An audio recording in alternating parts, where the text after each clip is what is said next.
எடுத்த உடனே என்னடா இந்த உங்களுடைய ஏஜ் என்ன? ரியலா சொல்லுங்க. நிஜமா கேக்குறேன், ஏஜ் என்ன? எந்த ஒரு கட்டத்துல பீக் ஆச்சு? ஓகே, ஆக்டிங் போலாம் அப்படின்ற எந்த கட்டத்துல பீக்? நிறைய போராட்டம் தான். சும்மாலாம் அவ்வளவு சீக்கிரம்லாம் ஜென்ஸ் எல்லாம் விட்டுற மாட்டாங்க வெளியே வர. ஒர்க்கிங் எப்படி இருக்கும், வெளி உலகம் ஒண்ணுமே தெரியாது. பிளாங்க், சுத்த பிளாங்க். இன்ஃபேக்ட் எனக்கு எப்படின்னா ஒரு பஸ் ஏறி போறதுக்கு தெரியாது. ஆனா உங்களுக்கு பர்சனலான ஹர்ட் ஆன மொமெண்ட் இருக்கா? நிறைய இருக்கு. ஓப்பனா சொல்லணும் அப்படின்னா யாருமே ஆஃபீஸ் போற லேடி யாரும் பேச மாட்டாங்க. காலேஜ் போறது, ஐடில யாருமே பேச மாட்டாங்க. Media is open. யார் வேணா பேசிக்கலாம். ஓப்பன் மார்க்கெட்ல விட்ட மாதிரி தான் இருப்பாங்க. என்ன வேணாலும் பேசுவாங்க. வீட்ல இந்த பெரிய ரெஸ்ட்ரிக்ஷன்ஸ் என்னன்னா மூவிஸ்க்கு மட்டும் நோ, யூடியூப் மட்டும் பண்ணிக்கலாம். அது 7 o'clock வீட்டுக்கு வந்துடும். 7 வரைக்கும் வீட்டுக்கு வர நம்ம தான். அதுதான் நான் சொன்னேன், என் பசங்க ரொம்ப சப்போர்ட் இல்ல. நான் 11 o'clock தான் வருவேன். ஆனா அவங்க அப்பா கிட்ட 7 o'clockலாம் வந்து ஐயோ இதெல்லாம் சொல்லிட்டு அவசரப்பட்டியே. டூரிஸ்ட் ஃபேமிலி எப்படி ஆரம்பிச்சது? விஷன் ஆல்ரெடி என்னோட ஷார்ட் ஃபிலிம்ஸ் பார்த்துருக்காரு. அவரோட ஜூனியர் பையனோட ஷார்ட் ஃபிலிம்ஸ்ல நான் பண்ணியிருக்கேன். நீங்க எங்கேயா வெளியில எல்லாமே போயிருவீங்களா? ஃபேமிலி டைம் அப்படின்னு ஒன்று ஸ்பெண்ட் பண்ணும்போது யாராவது ஐடென்டிஃபை பண்ணி கேட்கும்பொழுது பசங்க சந்தோஷமான மொமெண்ட். இப்போ ரீசெண்டாக ஒரு மேரேஜ் போனப்போ ஒரு 2 பிள்ளைங்க நீங்க யூடியூப்ல நடிக்கிறதா உங்களை எங்கேயோ பார்த்துக்கன்னு சொல்லி செல்ஃபி எடுத்துட்டு போனாங்க. அதெல்லாம் வேற லெவல்.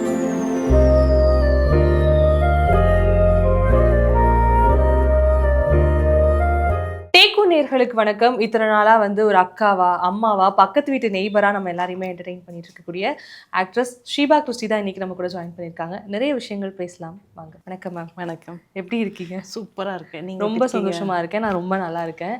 எடுத்த உடனே என்னடா இந்த உங்களுடைய ஏஜ் என்ன? ரியலா சொல்லுங்க. நிஜமா கேக்குறேன், ஏஜ் என்ன? 52. 52. ஓகே. ஒரு சிலர் ஆக்டிங் இண்டஸ்ட்ரிக்குள்ள வந்த உடனே என்னுடைய சின்ன வயசுல இருந்து கனவு அப்படிங்கறத சொல்லுவாங்க. ஆனா பெண்கள் அப்படின்னு எடுத்துக்கும் பொழுது கல்யாணம், குழந்தை இந்த மாதிரி செட்டில் ஆனதுக்கு அப்புறம் ஓகே இது போதும் அப்படிங்கிற ஒரு மென்டாலிட்டி வந்துடும். ஆனா உங்களுடைய ப்ரொஃபைல் நான் கொஞ்சம் ஓட்டி பார்த்தேன். எனக்கு பெருசா நிறைய போஸ்ட் தான் ஜென்ரலா பார்க்க மாட்டேன். எடுத்து பார்க்கும்போது ஃபர்ஸ்ட் ஒரு போஸ்ட் போடும்போது அது கண்ணில் அவ்வளோ ஒரு ஆசை, சந்தோஷம், கனவுங்கிறத பல விஷயங்கள் என்னால் பார்க்க முடியுது இந்த ஃபர்ஸ்ட் போஸ்ட்லேயே. எப்போ ஆக்டிங்குள்ளே இறங்கலாம்? ஏன்னா ஃபேமிலி கமிட்மெண்ட் எல்லாம் போனதுக்கு அப்புறம் தான் நீங்கள் ஆக்டிங்குள்ளே பெரிய அளவில் ஈடுபடுறீங்கன்னு நினைக்கிறேன். எந்த ஒரு கட்டத்தில் பீக் ஆச்சு? ஓகே ஆக்டிங் போகலாம் அப்படின்ற எந்த கட்டத்தில் பீக் ஆச்சு? இல்லை, ஆக்டிங் போகலாம் அப்படின்றத விட நிறைய போராட்டம் தான். சும்மாலாம் அவ்வளோ சீக்கிரம்லாம் ஜென்ஸ் எல்லாம் விட்டுற மாட்டாங்க வெளியே வரக்கு. ஸோ இன்ட்ரெஸ்ட்ன்றது எனக்கு சுத்தமாக அந்த மாதிரிலாம் கிடையாது. அந்த மாதிரிலாம் இல்லவே இல்லை.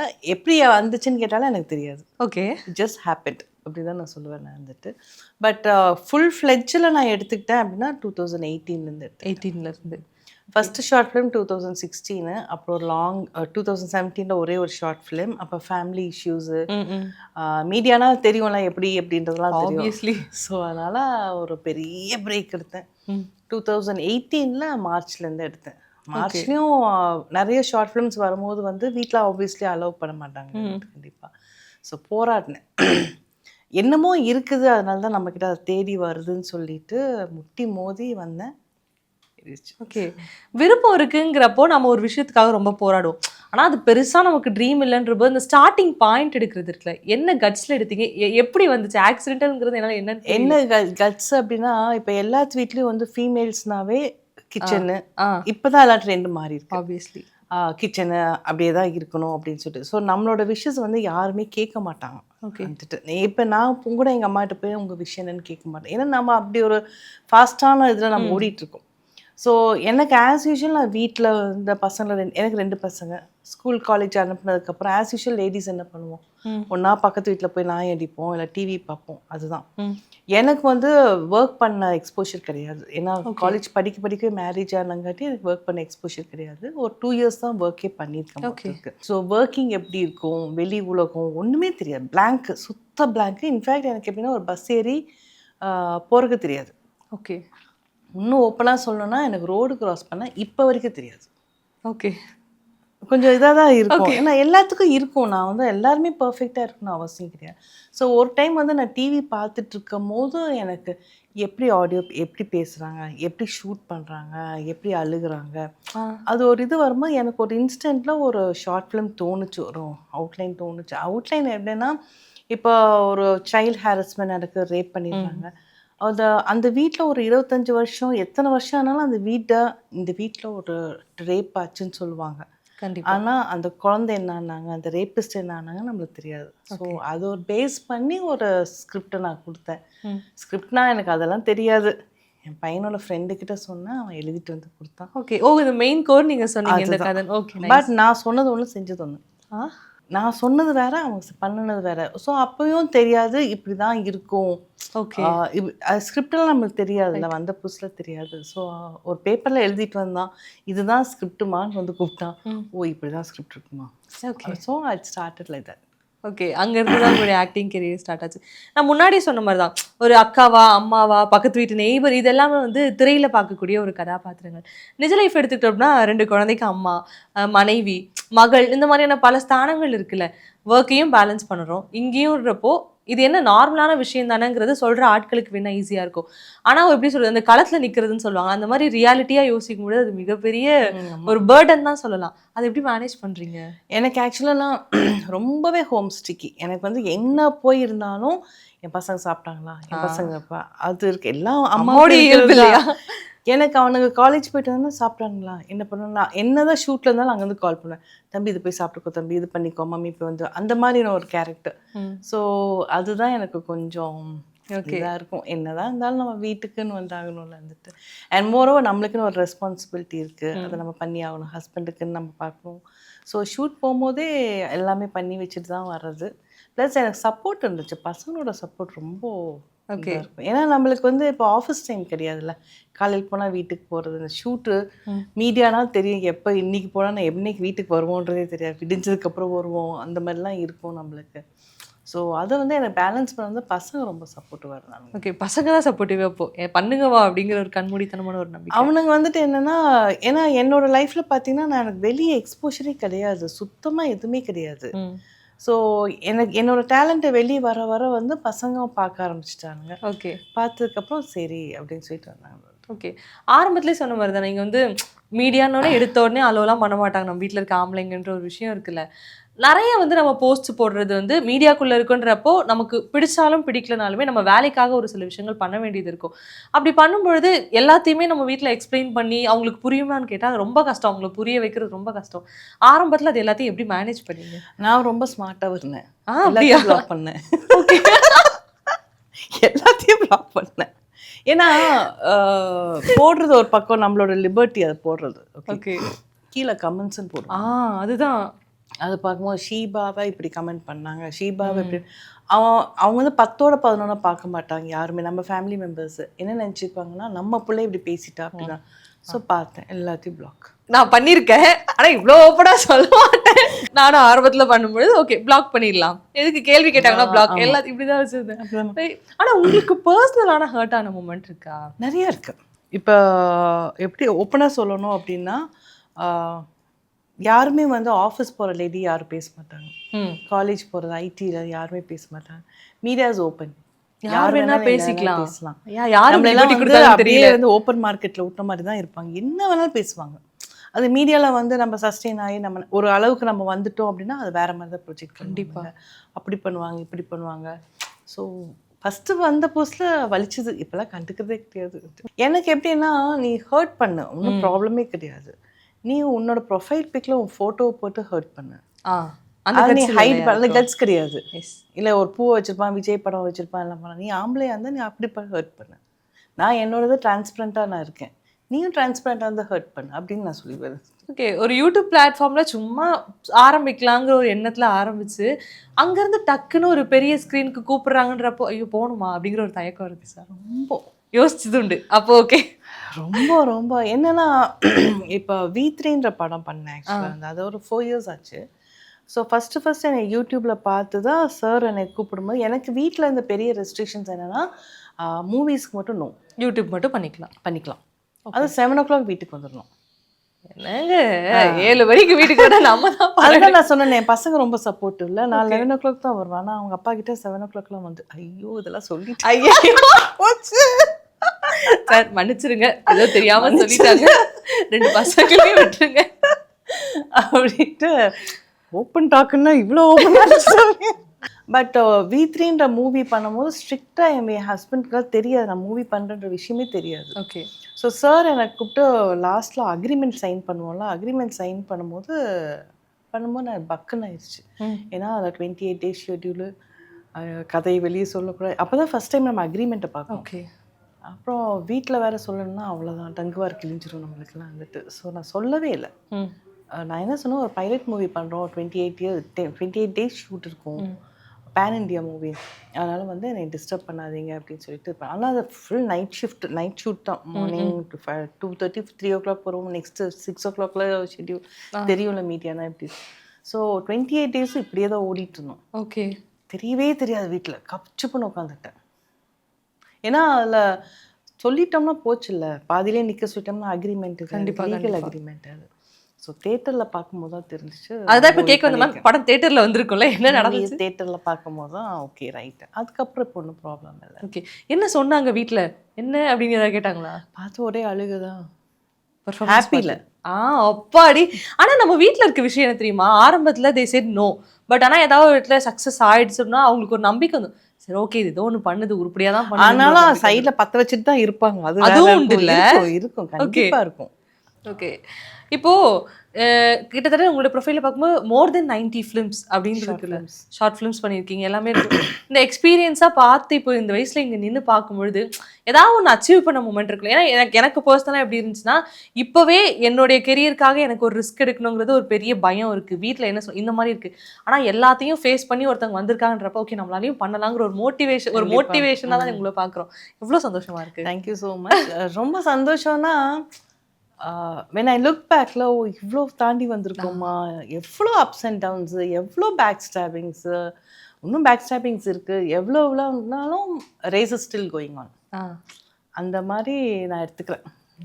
பரவாயில்ல இவ்வளோ பண்ணியிருக்கேன். எனக்கு வந்து எப்படின்னா, நம்ம இவ்வளோ பண்ணியிருக்கேன்றதை விட when people talk about me, இல்லை இப்போ நீங்களே வந்து என்னை இன்ஸ்பிரேஷன் இருக்கும், அதுதான். அதை விட ஒரு பெரிய சக்ஸஸ் வேறு எதுவும் கிடையாது. வந்துட்டு ஒரு லட்சத்தில் சம்பாதிக்கணும், கோடி ரசிகர்கள் இருக்கணும், அந்த மாதிரிலாம் கிடையாது. ஒரு சாதாரண ஒரு ஹவுஸ் ஒய்ஃப் இன்னைக்கு நான் இங்கே வந்து உட்காந்து பேசிகிட்டு இருக்கேன். இதை விட வேறு என்ன வேணும்? டூரிஸ்ட் ஃபேமிலி எப்படி ஆரம்பிச்சுது அது? ஏன்னா வந்து ஒரு நல்ல ஒரு முகம் தெரிகிற ஒரு ரோலாக இருக்குது, அதுவும் நம்ம நல்ல ரீச்சும் கிடச்சிது இந்த படம் ரிலீஸ் ஆனதுக்கப்புறம். எங்கேருந்து ஸ்டார்ட் ஆச்சு, எப்படி உங்களுக்கு சாத்தியமாச்சு அந்த படம்? எனக்கு வந்து அதில் ஏடி வந்து நவீன்ட்டு ஒரு பையன் இருக்கான். அந்த பையனோட வெப் சீரிஸில் நான் வந்து ஆல்ரெடி பண்ணிக்கிறேன், லவ் வித்தவுட் காண்டம்ஸில். ஸோ அவனோட இதில் தான் எனக்கு டூரிஸ்ட் ஃபேமிலி இப்போ வந்திருக்க, வித் லவ் முதல் கூட அவனோட இதில் தான் வந்திருக்குது. ஸோ அவன் வந்து எனக்கு ரெஃபர் பண்ணி, அது இல்லாமல் அபிஷன் வந்து ஆல்ரெடி என்னோட ஷார்ட் ஃபிலிம்ஸ் பார்த்துருக்காரு. அவர் சென்ட் ஜோசப்ஸில் படிச்சிருந்தார்ல திருச்சியில், அவரோட ஜூனியர் பையனோட ஷார்ட் ஃபிலிம்ஸில் வந்து நான் பண்ணியிருக்கேன். ஸோ அவர் முதல்ல என்னை தெரிஞ்சிருக்காரு. இன்ஃபேக்ட் எனக்கு வந்து ஷூட்டு முடிகிற நேரத்தில் தான் எனக்கு இந்த விஷயமே எனக்கு தெரியும். வந்து நான் போய் அவர்கிட்ட கேட்குறேன், அபிஷன் உனக்கு எனக்கு தெரியுமா அப்படின்னு கேட்குறேன். அல்பத்தனமாக போய் கேட்குறேன். வித் லவ் ஷூட்டில் கேட்டிங்களா? டூரிஸ்ட் ஃபேமிலி முடிகிற ஸ்டேஜில் போய் நிற்கணும்னு கேட்குறேன். ஏன்னா ப்ரீவியஸ் டே தான் எனக்கு தெரிஞ்சிச்சு இந்த மாதிரி. அப்புறம் ஒரு எக்ஸைட்மெண்ட் இருக்கும்ல, நமக்கு ஒரு ஃபேன் இருக்கார்ல, எனக்கு உங்களுக்கு நல்லா தெரியும் மேம், நான் ஜெயிச்சிட்டேன் மாறா அப்படின்னு சொல்லிட்டு.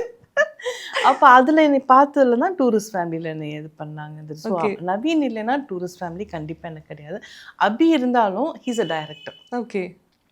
டிசைடிங் அத்தாரிட்டி அங்கே இருந்தாலும் நம்ம ரெஃபரன்ஸ்னு ஒருத்தவங்க வரணும், அது ரொம்ப மெயின். அது நவீன் தான் இருந்துச்சு. ஸோ அதை வச்சு தான் வித் லவ்வும் வந்துச்சு. எனக்கு என்னன்னா, நிஜமாவே நான் சொன்னது அந்த கனவுக்காக போராடுற ஒரு விஷயம் இருக்குல்ல, அது ரொம்ப அழகாக நீங்கள் பண்ணிட்டு இருக்கீங்களோ அப்படிங்கிறது தான் வந்து நீங்கள் தொடர்ந்து பேச பேச தெரியுற விஷயம். நீங்கள் எங்கேயா வெளியில் எல்லாமே போயிருவீங்களா, ஃபேமிலி டைம் அப்படின்னு ஒன்று ஸ்பெண்ட் பண்ணும்போது யாராவது ஐடென்டிஃபை பண்ணி கேட்கும்பொழுது பசங்க சந்தோஷமான மொமெண்ட் இருக்கா? பார்ப்பாங்க. ஏன்னா என் பையனங்களோட ஃப்ரெண்ட்ஸே வந்து என்னோட ஃபேன்ஸ்ன்னு வந்து சொல்லியிருக்கானுங்க. நைஸ். அப்புறம் வெளியே போகும்போது ஐடென்டிஃபை கொஞ்சம் அவ்வளோ பெரிய இல்லைனாலும் ஐடென்டிஃபை பண்ணுறாங்க. பண்ணிட்டு இப்போ ரீசெண்டாக ஒரு மேரேஜ் போனப்போ ஒரு 2 பிள்ளைங்க வந்துட்டு, நீங்கள் யூடியூப்பில் நடிக்கிறவங்க உங்களை எங்கேயோ பார்த்துக்கன்னு சொல்லி செல்ஃபி எடுத்துகிட்டு போனாங்க. அதெல்லாம் வேற லெவல் ஜாலியாக இருக்கும் இல்லையா? அது உங்களுக்கு என்றைக்கா அஃபெண்ட் ஆயிருக்கா கமெண்ட் செஷனில் வந்து, லைக் நம்ம ஃபேமிலியை இன்வால்வ் பண்ணி ஒரு சில கமெண்ட்ஸ் வரும்பொழுது வீட்டில் பிள்ளைங்க அஃபெண்ட் ஆன மூமெண்ட்ஸ் உண்டா? இருக்கும், ஆனால் அவங்க காட்டிக்க மாட்டாங்க பசங்க. அப்படியா? என்கிட்ட இப்போ வரைக்கும் கேட்டது கிடையாது. ஏன்னா பசங்க ரொம்ப மெச்சூர்டான பசங்க. So they very broad minded. ஏன்னா இப்போ இருக்கிற கல்ச்சர் கூட இருக்கங்காட்டி வந்துட்டு அவங்க அவ்வளோ பெருசாக எடுத்துக்க மாட்டாங்க. They know. ஓகே. எதுவாக இருந்தாலும் எனக்கு இருக்க ஒரே இது என்னன்னா, நீ கமெண்ட் பண்ணு, எனக்கு பிரச்சனையே கிடையாது. என் பசங்க, என் ஹஸ்பண்டு, என் ஃபேமிலி மெம்பர்ஸ் பார்த்தா எப்படி வலிக்கும், எனக்கு அது ஒன்று மட்டும் தான் கன்சர்னாக இருக்கும். வேறு எதை பற்றியும் நான் கண்டுக்கவே மாட்டேன் வந்துட்டு. ஓகே, நான் நினைச்சேன் ஷீபா மேம் தான் வெரி மெச்சூர்ட் ஹேண்டில் அப்படின்னு நினைச்சேன். நோ, ஷீபா மேம் தாண்டி அவங்களுடைய ஃபேமிலி பிள்ளைங்க ரொம்ப மெச்சூர்டா ஹேண்டில் பண்ணிட்டு இருக்காங்க. ஓகே, இந்த ஃபீல்டில் வந்து அந்த பர்சனல் லைஃப்ங்கிறது ஒன்று நம்மளால பெரிய அளவில் கேரி பண்ணவே முடியலையோ அப்படிங்கிற ஒரு வருத்தம் ஒன்று இருக்கும். நம்ம என்னதான் பூட்டி பூட்டி வச்சிருந்தாலுமே பர்சனல் லைஃப்குள்ளே இன்டர்ஃபியர் ஆகுறது, மீடியாக்காரங்க தானேங்கிறது ஒரு அலட்சியம் எல்லாருக்குள்ளேயும். இவங்க தானே, இவங்க என்ன வேணா பேசலாம்ப்பா, ஏன் எங்களுக்கெல்லாம் மனசு இல்லையா, எங்களுக்கெல்லாம் வலிக்காதாங்கிற ஒரு கேள்வி இருக்குல்ல, அந்த வருத்தம் உண்டா உங்களுக்கு? ம். இப்போ ரீசெண்டாக ஒரு ஒரு ஒரு இதில் வந்து ரொம்ப பேடான ஒரு கமெண்ட் போட்டிருந்தாங்க. ஒரு பையன் ஏதோ ஒரு ஃபோட்டோக்கு போட்டிருந்தான். நான் ரொம்ப ஒன்றுமே பண்ணல, ரொம்ப கூலாக எப்படி ஹேண்டில் பண்ணேன்னா, தேங்க்யூ ஸோ மச் தம்பி, அவனுக்கு ரிக்வெஸ்ட் கொடுத்து அவனமே எடுக்க வைக்கணும், அதுதான் நம்மளோட இதுன்னு சொல்லிட்டு அவனுக்கே போய் டெக்ஸ்ட் பண்ணி, ஆனால் உனக்கு இருக்க பெரிய கட்ஸு பார்ப்பா. என்னை வந்து நான் ப்ளூ ஃபிலிம் ஆர்டிஸ்ட்னு போட்டிருந்தான், ஓப்பனாக சொன்னால் ப்ளூ ஃபிலிம் ஆர்டிஸ்ட்னு போட்டிருந்தான். நான் என்ன சொன்னேன், ஏன்னா அவன் ப்ரொஃபைலை பார்த்தா அவ்வளோ ஜென்டிலான ப்ரொஃபைலு, சரியான ப்ரொஃபைல்.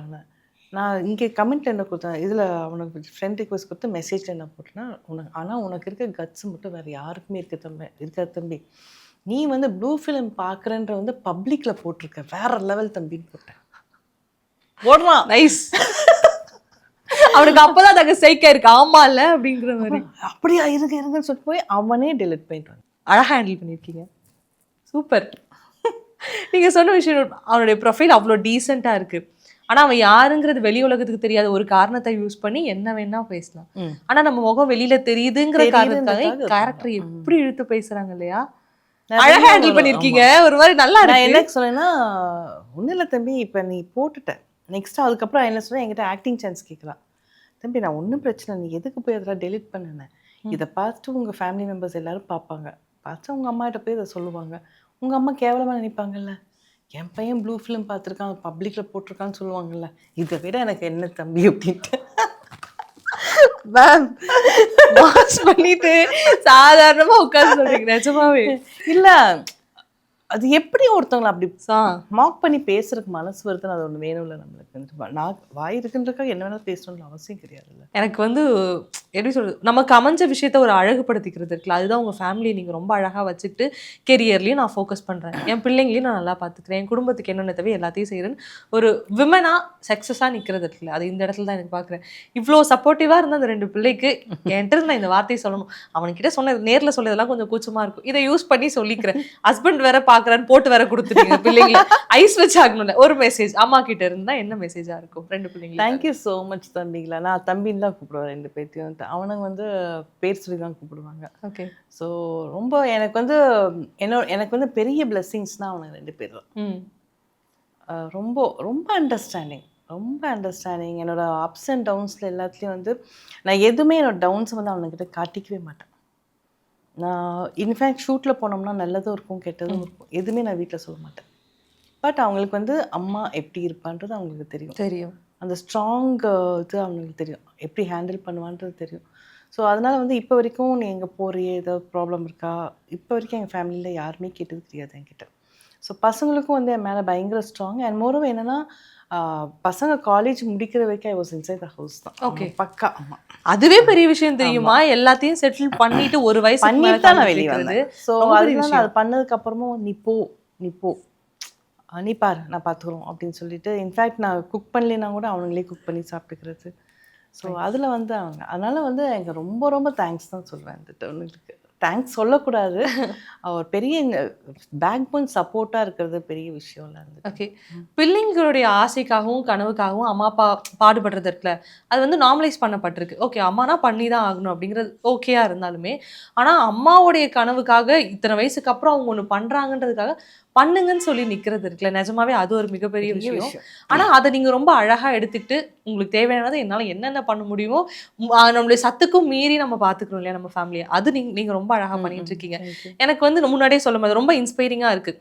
நம்ம சின்ன வயசுலேருந்து நம்ம கனவுக்காக போகிறத தாண்டி ஒரு இடத்துல எனக்கு ஒரு ஆசை தோணுச்சு, நான் அதை யாருக்காகவும் மாற்றிக்க விரும்பல, எனக்கு வருது நான் பண்ணுறேன், எனக்குன்னு ஒரு ரூல்ஸ் அண்ட் ரெகுலேஷன்ஸை நான் கரெக்டாக செட் பண்ணிட்டு பண்ணுறேன். உங்களுடைய வே ஆஃப் அந்த அந்த கோலை நோக்கி போகிறது ரொம்ப ரொம்ப அழகாக இருக்குது, ரொம்ப இன்ஸ்பயர் பண்ணிகிட்டே தான் இருக்குது. வா, எனக்கு வந்து நிஜமாவே உங்களை பார்க்கும்பொழுது இவங்க பண்றாங்கல்ல, இவங்க அவங்களுக்காக ஒரு மெனக்கெடல் பண்றாங்கல்ல, நம்ம நமக்காக ஏன் பண்ணக்கூடாதுங்கிற ஒரு கேள்வி எனக்குள்ள தோணிட்டு இருக்கு. இந்த ஒரு சந்திப்பு என்னமோ ஒரு நார்மலா 100ல ஒரு 10ல ஒரு இன்டர்வியூ அந்த மாரி தான் தோணி வந்தேன். நிஜமாவே பர்சனல் கனெக்ட் எனக்கு நெறைய இருக்கு இந்த இன்டர்வியூல. Thank you so much. என்ன இன்ஸ்பயர் பண்ணதுக்கு ரொம்ப தேங்க் யூ. நீங்க வந்து அதேதான் இங்க ஸ்டாப் ஆகல இல்லையா? 50 வயசுக்கு மேலேயும் தன்னை அழகுபடுத்திக்கிட்டு கான்ஃபிடென்ட்டா நிக்கிறது இது எல்லாத்தையும் நான் மீன் பண்றேன். கான்ஃபிடென்ட்டா ஒரு கோல நோக்கி போறீங்க. இந்த பாதை ரொம்ப அழகா இருக்கு. இந்த பயணம் ரொம்ப அழகா இருக்கு. இந்த பாதையும் பயணமும் உங்களுக்கு நீண்டுகிட்டே போணும். வாய்ப்பு இருந்தா ஒரு மீண்டும் மிகப்பெரிய இடத்துல சந்திப்போம். கண்டிப்பா. இந்த ஒரு தேங்க் யூ நேர்காணலுக்கு ஸோ மச். எனக்கு ரொம்ப கம்ஃபர்டபுளா இருந்துச்சு. Thank you so much. Thank you.